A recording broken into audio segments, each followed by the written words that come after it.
ตอนนี้มาเจอกับเขียดแก้วครับเมืองไทยยิงดำมากครับโอ้โหอยากดูผมมาชิมไหม โอ้กายแหละตอนมึงแกงเกิบมึงบ่มึนตาวะแม่แล้วนะมันไม่เห็นนะถึงตัวโกดำการกระทำผมสีส้มผู้ให้คุณได้จดได้จำเกิบนะครับเกิบต้องการหาคู่กูต้องการหาเมียสองใจไม่มีนะครับแต่ขอ2-3 ทีได้เปล่า2-3 ทีใครว่ากันไอบิวดำบ่ได้ใส่คำบ่ได้ใส่ทองขี่รถไทยกันเลยเจ้าบนแนมบ่มองเจ้าก็หน้าตาดีแต่นิสัยเจ้านั่นมันบ่ดีฮักไผ่บ่จริงบ่ถิกบ่ไปต้องเสียใจเจ้าก็หน้าตาสิระวังเด้อระวังเอาไว้แล้วเจ้าจะเสียใจเด็ดที่อายแบบนี้ไอ้ฮีฮีฮีว่าจะโจทย์สิไอ้ฮีฮีฮีโอเคฮีแม่มึงเต็มที่เต้นแบบบ่มีบ่สนใจไผนะ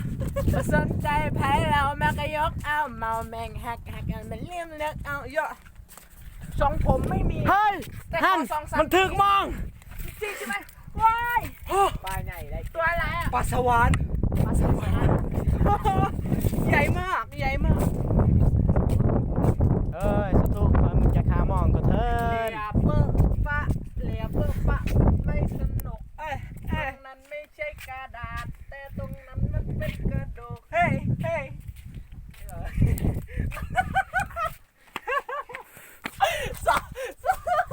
เล็กนะน้องแต่ท้องนะครับเล็กนะน้องเฮ้ยมันจับของตัวเองไงเบิ่งนะครับโอ้ยหนาปวดหัวตัวร้อนพักผ่อนไม่ได้หลับไม่ได้นอนจกของตัวเองเลยกระโดมมันได้เลยสุดท้ายเธอก็มาเท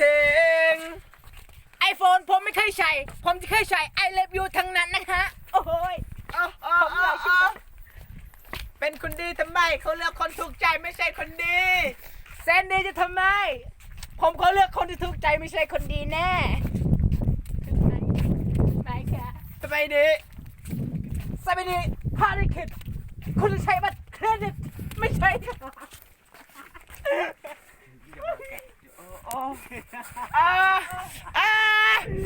จ็บอะไรคันหูไม่รู้เป็นอะไรคันอยู่ข้างในขั้นมอยระวังเด้อระวังเอาไว้แล้วเจ้าจะเสียใจที่เหตุให้แบบนี้ขอเห็นปลาตัวตายอยู่ในน้ำมันเน่ามันเปื่อยโอ้ยมันถึงว่าหาได้หันโอ้ยได้กินเห็นแค่บ่มันถึกมองตัวคอยใส่วังยานี่วังยาก็บ่มีการหายใจก็บ่มีมันมาแต่เฮ้ยมึงมาแต่ใส่ตาเด็กใส่เจ้านั่นมันอาเด็ดอาโกในขณะนี้ถ้ามีมาไม่ได้เบลไอผิวดำบ่ได้เสียเงินบ่ได้กูกะว่าขี่รถไถกันเลยมาขี่กันเลยมามองเดี๋ยวมาใส่เฮ้ยเอาไปดูมาย่เป็นภาษาอะไรเชี่ยสงสัยเพลงพ่อมันสอนมาแต่เกิดขนาดดร.เบนยังงงดร.เบนยังงงเพราะว่าพวกมันรู้ดีในผมทำทุกสิ่งในวันนี้ผมรู้แหละผมสนุกแน่จะเบิ่งติมมันอ่ะ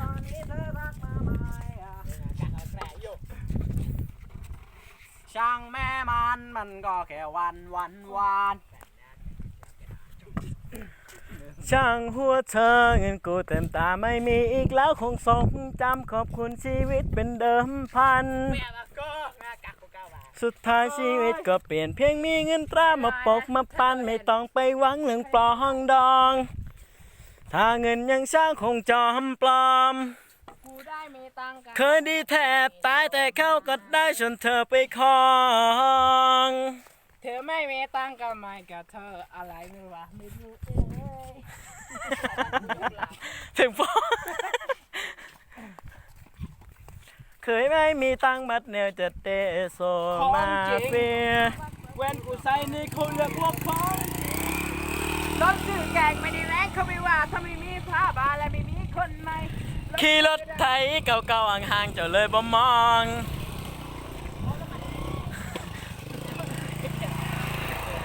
บอกพ่อมึงติดจะน้ำมันกูสิเบิด มันก็เป็นหมา คุยกันไปกันด่าไปกันกินสันนิษฐานมาเลยเอ้ยไม่ได้ ก็พอให้เป็นแค่เพียงผู้บ่าวรถไถ ต้องกันเลยบอกสนใจเอาเป็นแค่เพียงผู้บ่าวรถไถถ้าน้องสนใจจะไปส่งมึงไว้รถไถของไอ้มันบ้าแพงแต่เฮ็ดจังไหนรถไถของไอ้นั้นป้ายแดงสุดที่ข้ามบอกว่าไงที่สุดในป้ายแดงทีนี้เราต้องมันใจแดง แค่นี้หรอ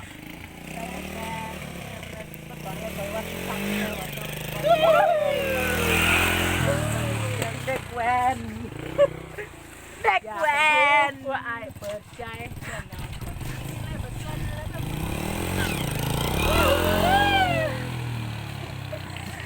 มันเยอะเว้ยน้ำมันเยอะเว้ย อยากเห็น บ้าหรอ อะไรฮะ บ้าหรอ ช่องผมนั่นเองนะ ฝากกดไลค์กดติดตามนะครับสอน YouTube คะแนน เยอะอัตแม่เลยตัด เศร้าๆหน่อย